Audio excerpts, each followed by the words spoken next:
Hi, I'm Mike Kubicek, an applications engineer with Worldwide Electric.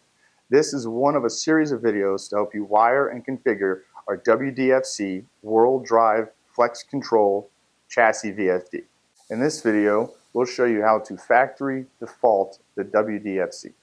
On the WDFC, if you ever need to reset the parameters back to factory defaults, we can do that in our C and F parameter group. Hit the mode button twice. So you are now in our CNF group. We will use jump code to jump to CNF 40 for parameter initialization.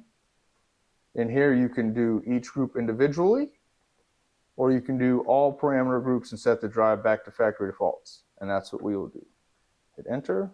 Now it is back to factory defaults, and we can escape to the main menu and start from there. Remember, this video is not a replacement for the product manual, and please follow all applicable safety procedures before commencing any work.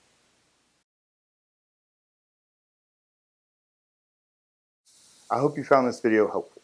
Remember, our website is an excellent source of product documentation, and we have other helpful videos on our YouTube channel. We also have applications engineers available to answer questions for your specific application.